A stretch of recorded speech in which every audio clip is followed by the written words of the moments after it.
কি মহব্বত করে আল্লাহ ডাক দেন। হ্যাঁ, সন্তান অপরাধ করেছে, বাবা সন্তানকে তালাশ করে খুঁজে বেড়ায়। কেন খুঁজে? সন্তানকে শাস্তি দেওয়ার জন্য। আসামিকে পুলিশ খুঁজে খুঁজে বের করে তাদেরকে শাস্তি দেওয়ার জন্য, ঠিক কিনা বলেন? তাদেরকে খুঁজে তারা এখানে ওখানে লুকিয়ে থাকে, তাদেরকে রাত বেলা যাইয়া রাত্রে গিয়ে তাদেরকে খুঁজে খুঁজে বের করে। কিন্তু আমার আল্লাহ তাআলা ডাক দেয়া বলে, বান্দা তোমরা যখন রাত্রে ঘুমাও, দুনিয়ার মানুষ সব ঘুমিয়ে যায়, তখন আমি তোমাদেরকে ডাক দেই, এ বান্দা রাত্রিবেলা তোমার ঘরের ভিতরে আসামি তুমি, তোমাকে খোঁজার জন্য থানা থেকে পুলিশ গিয়ে তোমার বাড়িতে নক করে, তুমি কোথায় আছো, তোমাকে জেল করে দেওয়া হবে, তালাবদ্ধ করে দেওয়া হবে, শাস্তি দেওয়া হবে। আর আমি আল্লাহ, তুমি একজন আসামি, আমার কাঠগড়ায় তুমি কিয়ামতের ময়দানে যাতে করে না দাঁড়ান লাগে। কাঠগড়া থেকে মুক্তি পাওয়ার জন্য ভোর রাত্রে আমি আল্লাহ তোমাদেরকে ডেকে ডেকে বলি, আসো, কুল ইয়া ইবাদিয়াল্লাযীনা আসরাফু আলা আনফুসিহিম, এই গুনাহগার বান্দা কই কই দিশাহারা হয়ে গেছো, গুনাহ করতে করতে পাহাড় পরিমাণ গুনাহ করে ফেলেছো, তোমরা চিন্তায় বিভোর হয়ে গেছো, কি করা যায় কি করা যায়। আমার আল্লাহ ডাক দেয়া বলে, বান্দা তোমার ডানে বামে কোথাও যেতে হবে না, আসো তুমি আমার কাছে আসো, আমার কাছে এসে বলো, আল্লাহ আমি তওবা করলাম, আর জীবনে গুনাহ করব না। আল্লাহ তাআলা বলে, বান্দা তুমি যখন তাওবাতুন নাসুহা বলবা, সাথে সাথে তোমার জিন্দেগীর গুনাহগুলো আমি আল্লাহ ক্ষমা করে দিয়া এই গুনাহগুলো আমি আল্লাহ নেকে পরিণত করে দিব। আমাদের গুনাহ আছে না নাই? সকলের আছে না নাই? এই মাহফিল গুলার উদ্দেশ্য গুনাহ থেকে মুক্ত হওয়া, কিভাবে মুক্ত হওয়া যায়, এই জন্যই মসজিদ মাদ্রাসা এলাকা ভিত্তিক যে মাহফিল গুনাহ হয়, শুধু একটাই উদ্দেশ্য থাকে যে আমাদের এলাকায় মানুষ কিভাবে গুনাহ ছাড়ে, কিভাবে গুনাহমুক্ত থাকতে পারে। এই জন্য দূর দূরান্ত থেকে আলেমদেরকে এনে আপনাদেরকে দ্বীনি আলোচনা শোনায়, ঠিক কিনা বলেন? কিন্তু আজকে আমরা এই আলোচনা শোনার পরও আমাদের কেন হেদায়েত হয় না, এরও একটা কারণ আছে, আছে না নাই? এটা হেদায়েত না হওয়ার কারণ দুই পক্ষেরই কারণ হয়ে থাকে। যে পক্ষ বর্ণনা করে তারও, যে পক্ষ শুনে তারও।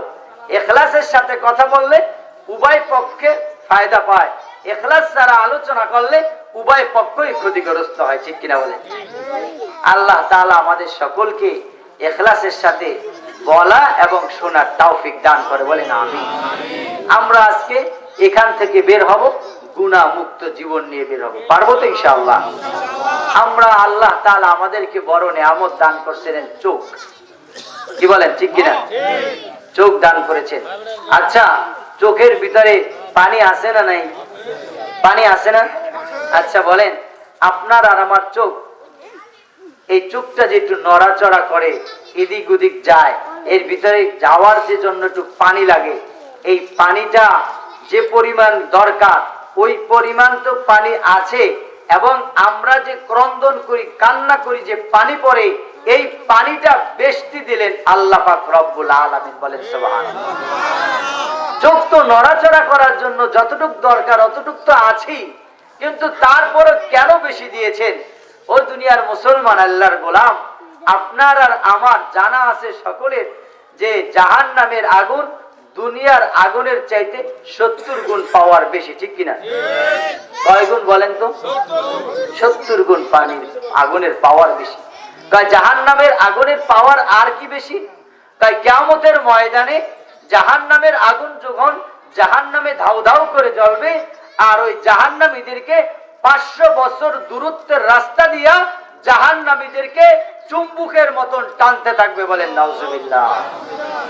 কেউই নাই তো ওখানে, কেউ ফিরাতে পারবে না, কেউই নাই, না আছে মা, না আছে বাবা, না আছে ভাই, না আছে বোন, না আছে বন্ধু, কেউই নাই, কেউই নাই। কে ফিরাবে আগুন থেকে? যদি দুনিয়া থেকে আপনি আগুন থেকে মুক্তি না পান, কাল কিয়ামতের ময়দানে মুক্তি পাওয়ার কোনো উপায় থাকবে না। যাদের ফয়সালা দুনিয়াতে হয়ে যাবে, আখিরাতে ওই ফয়সালা অনুযায়ী বিচার হয়ে যাবে। ভাই, কিয়ামতের ময়দানে আপনি কানলে কাজ হবে না। জেলখানায় যখন দেওয়া হয়, আবদ্ধ করা হয়, শ্রীনগর থানায় যখন থাকেন, শ্রীনগর থানা থেকে আপনাকে কিছু টাকা পয়সা দিয়ে এখানে আনা সম্ভব হয়। যখন আপনাকে চালান করে কোর্টে দেওয়া হয়, তখন কিন্তু আর টাকা পয়সা দিয়ে কোর্ট থেকে আনা সম্ভব হয়। দুনিয়া হলে শ্রীনগরের থানা। দুনিয়াতে ক্রন্দন কইরা, ইবাদত কইরা আপনি ওই থানা থেকে মুক্তি পান চালান দেওয়ার আগ পর্যন্ত। যখন চালান দিয়ে কবরে চলে যাবে, কবরে চলে যাবেন, ওই চালান থেকে আর ফেরত পাওয়ার কোনো আশা ভরসাই নাই। এখন সময় আছে, এখন সময় আছে, এখন তওবার সময় আছে, ক্রন্দন করার সময় আছে, চোখের পানি ফেলার সময় এখন। ফালিয়াদহাকু কলিলাও ওয়ালিয়াবকু কাসীরা। এ বান্দা, দুনিয়ার ভিতরে কম কম করে হাসো, আর তোমরা বেশি করে ক্রন্দন করতে থাকো, বেশি করে কান্না করো। দুনিয়ায় যারা বেশি করে হাসবে, কাল কিয়ামতের ময়দানে তারা ক্রন্দন করতে থাকবে। উল্টায় দেন কথাটা, দুনিয়াতে যারা বেশি করে কান্না করবে, কিয়ামতের ময়দানে তারা হাসতে হাসতে জান্নাতে চলে যাবে। দুনিয়ার আগুনের চাইতে 70 গুণ পাওয়ার আগুন, জাহান্নামের আগুনগুলা থেকে মুক্তি পাওয়ার জন্য আল্লাহ তাআলা দুনিয়ার ভিতরে আগুন নিবানের জন্য একটা পদ্ধতি দিয়েছেন, একটু পানি দান করেছেন। ও দুনিয়ার মুসলমান, আল্লাহর গোলাম, আপনার সামনে একটা 20 টাকা দামের মোমবাতি জ্বালায়া রাখবেন, চোখের এক ফোঁটা পানি ফেলাবেন, মোমবাতি নিভবে না, ঠিক কিনা বলেন? এক ফোঁটা চোখের পানি দিয়া দুনিয়ার একটা মোমবাতির আগুন নিভান যায় না। কাল কিয়ামতের ময়দানে আল্লাহ পাক রব্বুল আলামিন বলেন, দুনিয়ার সমস্ত আগুন যদি জাহান্নামের ভিতরে ঢেলে দেওয়া হয়, জাহান্নামের আগুন নিভবে না। কিন্তু তোমার চোখের পানির এত পাওয়ার, এত পাওয়ার, দুনিয়াতে তার কোনো পাওয়ার ছিল না। তার পাওয়ার হলো কিয়ামতের ময়দান। কিয়ামতের ময়দানে তোমার এই দুনিয়ার চোখের পানি কিয়ামতের ময়দানের জাহান্নামের আগুনকে নিভিয়ে দিয়েছে। এখন যদি জাহান্নামের আগুন নিভায়া যান, কিয়ামতের ময়দানে আপনি শান্তিতে থাকতে পারবেন। আর এখন যদি জাহান্নামের আগুন না নিভান, আর কোন সময় নিভাইবেন, আর কোন সময় নিভাইবেন? নিবানের জায়গা নাই। ও পর্দার আড়ালের মা ও বোনেরা, যত চোখের পানি আছে, ছলনা দিয়া কান্না করে আমরা এর কাছ থেকে ওর কাছ থেকে আমাদের জিনিস আবদার করি আর নিয়ে নেই। কিন্তু আমার মালিক আল্লাহর সামনে যদি বান্দা এক ফোঁটা চোখের পানি ফেলে দেয়, আল্লাহ তাআলা বলেন, বান্দা, তোর চোখের পানি আমার সহ্য হয় না, তোর যা লাগবে আল্লাহর কাছে তুই চা, আমার আল্লাহ সব কিছু দিয়া দিবে। কিন্তু আমরা এমনও লোক আছে চোখ থেকে পানি পড়েই না, আছে না নাই? তাই দিল তো এত শক্ত হয়েছে, দিল এত শক্ত হয়েছে পাথরের মতন, চোখ থেকে পানি পড়ে না। আরে দুনিয়ার মুসলমান, আল্লাহর গোলাম, মসজিদে যান, আগে আগে মিম্বারের কাছে কাছে বসেন, ইমামের আলোচনা শোনেন, দিলকে নরম করেন, আল্লাহ ওয়ালাদের সাথে সম্পর্ক রাখেন, তাহলে আপনার দিলটা নরম হয়ে যাবে। আর আপনার দিল নরম হলেই আপনার দিলের ভিতরে আল্লাহর ভয় আর তাকওয়া এসে পড়বে। বলেন সুবহানাল্লাহ। আল্লাহর ভয় আর তাকওয়া যখন না আসবে, আপনার দ্বারাই পৃথিবীতে এমন কোন প্রকারের গুনাহ নাই যে গুনাহটা আপনার দ্বারা করা অসম্ভব হবে। কিন্তু এই গুনাহ থেকে মুক্তি পেতে হলে আল্লাহর ভয় আর তাকওয়া অন্তরে আনতে হবে, ঠিক কিনা বলেন? দেখেন ভাইরা, আমি মনে করি আমার গুনায় কি হয়েছে, আমি একা গুনাহ করি, তাই আমার একার গুনার কারণে অন্যের কি ক্ষতি আছে? ভাই আমার বন্ধুরা, আমরা সকলে শুনি মুসা আলাইহিস সালাতু ওয়াস সালামের সময় আল্লাহর রাসূল মুসা সকল উম্মতকে নিয়ে আল্লাহর কাছে হাত পাচ্ছেন। ভাই, এই কথা দিয়ে সবাই বুঝে নেবেন, আমার গুনার কারণে আমার সন্তানের উপরে আযাব আসে, এটা দিয়ে বুঝবেন। মুসা আলাইহিস সালাতু ওয়াস সালাম আল্লাহর দরবারে তার কওম নিয়ে হাত পাতলেন। আল্লাহ, বৃষ্টি তুমি দান করো, বৃষ্টি দান করো। তুমি যদি বৃষ্টি না দাও, আমাদের এলাকার মানুষগুলা সব না খেয়ে মারা যাবে। ফসল হাতি সব ফসলগুলো হওয়া বন্ধ হয়ে গেছে, ফসল হয় না। আমাদের যত চতুষ্পয় জানোয়ার আছে, উট বেড়া বকরি যা কিছু আছে, সবগুলো আল্লাহ না খেয়ে পড়ে আছে। আসমান থেকে বৃষ্টি দাও। সব কম লোক নিয়ে মজমা আকারে সকলকে নিয়ে বসছে। বসার পর আল্লাহর কাছে মুসা হাত তুললেন। আল্লাহ পাক রব্বুল আলামিন মুসা আলাইহিস সালাতু ওয়াস সালামের কাছে ওহী নাজিল করলেন, মুসা তোমার এর ভিতরে এমন একজন লোক আছে 40 বছর যাবত আমার নাফরমানি করে, তার কারণে আমি আসমান থেকে বৃষ্টি বন্ধ করে দিছি। বলেন নাউজুবিল্লাহ। ভাই লোক কয়জন ছিল? একটা এলাকার ভিতরে মুসা আলাইহিস সালাতু ওয়াস সালামের সময় তার কওমের ভিতরে একজন। কয়জন? একজনের কারণে যদি আসমান থেকে বৃষ্টি বন্ধ হয়, তো দক্ষিণ বান্দ্রা বাইতুল মামুর জামি মসজিদের এলাকায় একজন গুনাহগারের কারণে আল্লাহর রহমতের বৃষ্টি বন্ধ হওয়া সম্ভব না অসম্ভব? আপনি কোন এলাকায় আছেন? আপনি যে গুনাহ করতেছেন, আপনার ঘরে শান্তি নাই, আপনার ঘরে পেরেশানি, আপনার গুনার কারণে এলাকায় আল্লাহর রহমতের ফেরেশতা আসা বন্ধ হয়ে যায়। আপনি টাকার বাহাদুরি দেখান, আপনার ক্ষমতার বাহাদুরি দেখায়া আপনি গান বাজনা, বিয়ার গান, এখানের গান, ওখানের গান, আপনার বুকে এত সাহস, আপনি আল্লাহর সাথে পাল্লা দেন, আপনি আল্লাহর সাথে পাল্লা দেন, ঠিক কিনা বলেন? মসজিদে ইমাম সাহেব যায়, কয় ভাই আপনাদের হাতে ধরি ভাই, আপনি গানটা করবেন না। আপনার এত ক্ষমতা, ইমাম সাহেবরে বলেন আপনার মসজিদে যায় নামাজ পড়ান, আমার গান আমি করব, আপনার কি? ঠিক কিনা বলেন? যারা এই কথা বলেন যে আমার টাকায় আমি গান করব, তাহলে তাদেরকে আমি এই বড় স্পষ্ট ভাষায় বলতেছি, ওই যুবকদেরকে বলতেছি, শুনে রাখো, তোমার গান তোমার কান পর্যন্তই সীমাবদ্ধ থাকবে, বাহিরে কারো কানে আওয়াজ দেওয়ার অধিকার কেউই দেয় না। ঠিক কিনা বলেন? তোমাকে কোন সরকার এই অধিকার দেয় নাই যে তোমার গানের আওয়াজ আর একজনকে ডিস্টার্ব দিবে। কি বলেন? ঠিক কিনা? আমার কানে তোমার গানের আওয়াজ দেওয়ার অধিকার কেউ দেয় নাই। তোমার কানে তুমি শুনবা, শুনো। তুমি ডেস্কে টানছো কেন? ডেস্কে দেয় না, এলাকায় অশান্তি সৃষ্টি করেছো কেন? ঠিক কিনা বলেন? মানুষের ঘুমকে হারাম করলা কেন? অসুস্থদেরকে অসুস্থ বানিয়ে ফেললা কেন? বৃদ্ধ মানুষদেরকে ফজরের নামাজ কাজা করাইলা কেন? এই অবদান, এই শক্তি তোমাকে কে দিয়েছে? এই অধিকার কে দিয়েছে? যুবক যুবক মনে করে আমার টাকায় করেছি, বিদেশি ভাইয়েরা মনে করে আমার টাকায় আমার মেয়ের বিষয়ে আমি করেছি। না, আপনার এই পাও ধরে যাচ্ছি, আপনার হাত ধরে যাচ্ছি, এগুলো আপনি জাহান্নামের রাস্তা করে যাচ্ছেন, আর কিছুই না। এই টাকা কাল কিয়ামতের ময়দানে আপনার জাহান্নামের উসিলা হয়ে যাবে। ঠিক কিনা বলেন? মসজিদের ইমাম গান বন্ধ করতে বলে না গান চালাইতে বলে? সবাই বলেন। মসজিদের ইমাম এরা কি আপনাদের এলাকার নেতা? কেমন নেতা? মসজিদের ইমাম কেমন নেতা আমি বলে দেই, সব জায়গায় বলি, হুজুর এখানে আমার মসজিদও বলি আমি। কেমন নেতা জানেন? এর নেতার পাওয়ার থাকে কতটুকু আমি বলে দেই। পাওয়ার এই পর্যন্ত থাকে, ইমাম সাহেব যখন বলেন আসসালামু আলাইকুম ওয়া রাহমাতুল্লাহ, আসসালামু আলাইকুম ওয়া রাহমাতুল্লাহ, ইমামের পাওয়ার শেষ। এবার সালাম ফিরানোর পর ইমামকে ডাক দিয়া কটক্ষ ভাষায় বলেন, আপনি এইটা কিভাবে করলেন, এই কথা কিভাবে বললেন? ঠিক কিনা বলেন? নামাজের ভিতরে যে আপনি ইক্তিদা করলেন, আপনি নামাজ হয়েছে? কার পিছনে নামাজ পড়লেন? আপনার সাথে আল্লাহর সাথে মাঝখানে যে সৃষ্টি করে দিল সম্পর্ক, এটা একমাত্র ইমামের মাধ্যম। ঠিক কিনা বলেন?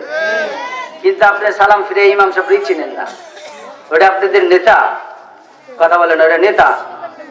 আসতে বলেন কেন? ওটা নেতা? কিসের নেতা? নেতাটা ওটাই হবে যার মন মতন সে চলবে, এটার নাম নেতা। কি বলেন? ঠিক কিনা? আমার মসজিদে বললাম আমি তো ইমামতি করি না, আমি চাকরি করি না। সবাই তাকিয়ে আছে জুমার দিন, কি হুজুর চাকরি করেন না? আমি চাকরি করি না। কেন? আমি এখানে নামাজ পড়াই, নামাজ পড়াই, এটা আমার চাকরি না। চাকরি যারা করে তারা চাকর।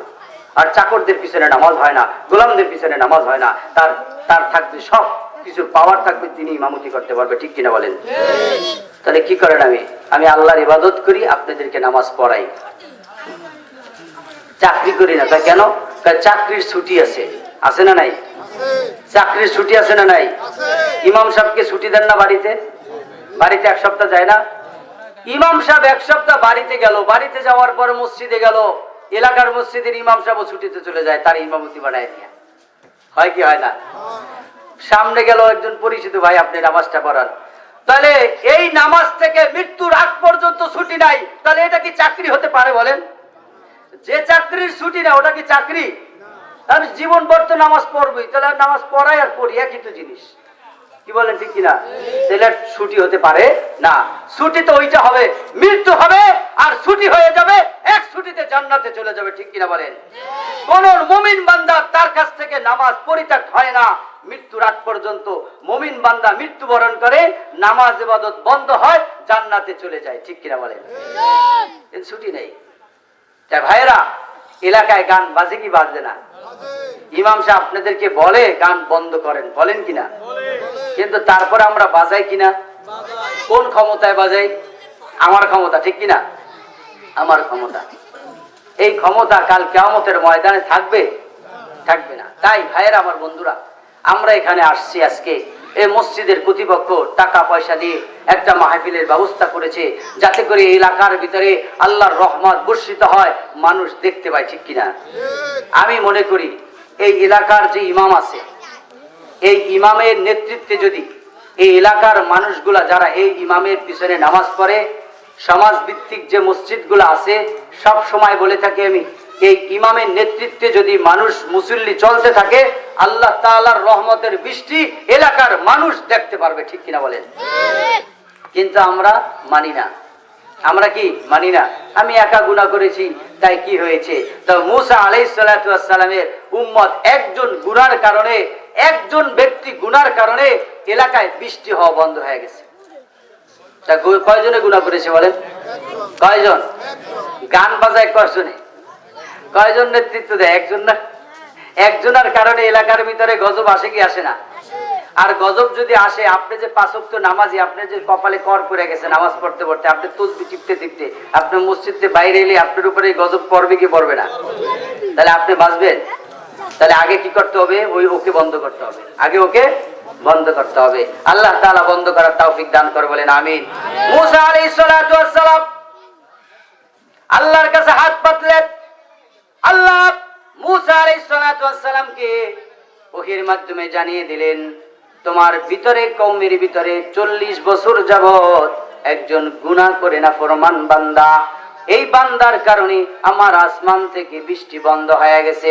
মুসা ডাক দিয়ে বললেন, হে আমার কওম, কে আসো এখান থেকে?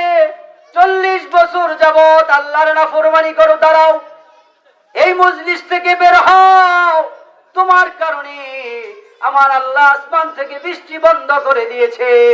মুসা আলাইহিস সালাতু ওয়াস সালামের ওই কওমের ওই আল্লাহর বান্দা মাথাটা নিচে দিয়া বলে, আল্লাহ, এতগুলা মানুষের ভিতরে, এতগুলা মানুষের ভিতরে ইমাম সাহেব বলছেন ফজরের নামাজ যে পড়ো নাই হাত জাগাও, কেমনে জাগাই? সবাই তো আমাকে চিনবে, লজ্জা দিবে।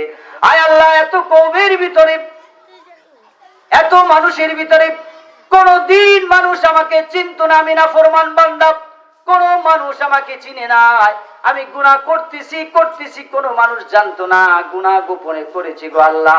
তোমার নাম না সত্তার, তোমার নামের খাতিরে কি আমারে গোপনে গোপনে ক্ষমা করে দিতে কি পারো না? তোমার সাথে সাথে এমন ভাবে তওবা করলেন, আল্লাহ আর জীবনে কোনোদিন গুনাহ করব না, এতগুলা মানুষের সামনে তুমি আমাকে বেইজ্জতি করিও না গো আল্লাহ, তুমি না দয়ার মালিক, তুমি না মায়ার মালিক, আল্লাহ তুমি আমাকে ক্ষমা করে দাও। বলতে দেরি, সাথে সাথে আসমান থেকে বৃষ্টি হতে দেরি নাই। সুবহানাল্লাহ, আগামীকালকে বলে আসমান থেকে বৃষ্টি হতে আর দেরি নাই, বৃষ্টি আস্তে করে শুরু হয়ে গেল। ডাক দিয়ে আল্লাহর কাছে মুসা আলাইহিস সালাতু ওয়াস সালাম বললেন, আল্লাহ, এ কি ব্যাপার? কোন একজন আমার উম্মতকে দেখলাম না উঠে গেল। আমার উম্মত একজনও উঠে নাই, একজনও বের হয় নাই। কি ব্যাপার, আবার তুমি বৃষ্টি দিয়া দিলাম? আল্লাহ, তোমার ওই যে বান্দা আছে, ওই বান্দাকে আমাকে একটু দেখায় দাও। আল্লাহ তাআলা বলে, হে রে মুসা, যে বান্দা 40 বছর যাবত নাফরমানি করেছে, ওই গুনাহ অবস্থায়, নাফরমান অবস্থায় তাকে আমি গোপন করে রাখলাম, এখন আমি তাকে ক্ষমা করে দিলাম। এখন কি আমি তাকে আর প্রকাশ করে দেখাই? এ দুনিয়ার মুসলমান, আল্লাহর গোলাম, এখনো সময় আছে, মৃত্যুর আগ পর্যন্ত সময় আছে। যদি বান্দা তাওবাতুন নাসুহা একবার করে যেতে পারে, এ যুবক ভাইয়েরা, একবার যদি তওবা করতে পারো, একবার যদি তুমি তওবা করো, ইয়া আইয়ুহাল্লাযীনা আমানু তুবু ইলাল্লাহি তাওবাতান নাসুহা, তোমরা যদি একবার তওবা করতে পারো আর তওবাতুন নাসুহা করতে পারো, আল্লাহ পাক রব্বুল আলামিন তোমার জিন্দেগীর গুনাহগুলা, ওই যে গুনাহ আছে, এই গুনাহগুলা আল্লাহ নেকে পরিণত করে দিবে। সুবহানাল্লাহ। গুনাহ যত আছে সব গুনাহগুলা আবার নেকে পরিণত হয়ে যাবে। বলেন সুবহানাল্লাহ। সূরা হামিম সিজদা থেকে আমি কিছু আয়াত তেলাওয়াত করেছি শুরুতে। ইন্নাল্লাযীনা ক্বালু রাব্বুনাল্লাহ সুম্মা ইসতাকামু তাতানাজ্জালু আলাইহিমুল মালায়েকা আল্লা তাখাফু ওয়ালা তাহজানু ওয়াবশিরু বিল জান্নাতিল্লাতী কুনতুম তুআদুন। একবার যদি আল্লাহকে আল্লাহ বলে স্বীকার করে নাও, আল্লাহকে যদি মুঠ করে ধরে নাও, আল্লাহ তোমাকে আল্লাহ বললাম, আর অন্য দিকে যাব না। যা দরকার আল্লাহ তোমার কাছে যাব, যা দরকার তোমার কাছ থেকে আমি আল্লাহ নিব। আল্লাহ তাআলা ডাক দিয়া বলে, হে দুনিয়ার মুসলমান, হে আমার আল্লাহর গোলাম, আল্লাহ তাআলা ডাক দিয়া বলেন, ইন্নাল্লাযীনা ক্বালু রাব্বুনাল্লাহ, তোমরা যদি আমাকে আল্লাহ বলে স্বীকার করো, যারা আমাকে আল্লাহ বলে স্বীকার করে, সুম্মাস্তাকামু, তার উপরে অটুট থাকে, তাহলে তাদের জন্য আমি সুসংবাদ জানায় দেই। সুম্মাস্তাকামু তাতানাজ্জালু আলাইহিমুল মালায়েকা আল্লা তাখাফু ওয়ালা তাহজানু ওয়াবশিরু বিল জান্নাতিল্লাতী কুনতুম তুআদুন। আল্লাহ তাআলা জানায় দেয়, এই দুনিয়ার মুসলমান আল্লাহর গোলাম, তাদের জন্য আল্লাহ সুসংবাদ দেয়, দুনিয়ার ভিতরে তোমার কোনো চিন্তা নাই, মরার সময় তোমার কোনো চিন্তা নাই, তোমার কোনো টেনশন নাই, এবং কি তোমার যখন মৃত্যুবরণ করবা তখন ফেরেশতা তোমার কাছে আসবে। চিন্তা নাই, টেনশন নাই। যখন তোমরা আমাকে আল্লাহ বলেই স্বীকার করেছো, সুম্মাস্তাকামু, এর ভিতরে অটল থাকবা, দেখবা যখন অটল থাকবাই তখন আর তোমাদের টেনশন নাই। বলেন সুবহানাল্লাহ। আমাদের রব কে? আমাদের মালিক, রিজিক দাতা, পালন কর্তা, সবকিছুর মালিক কে?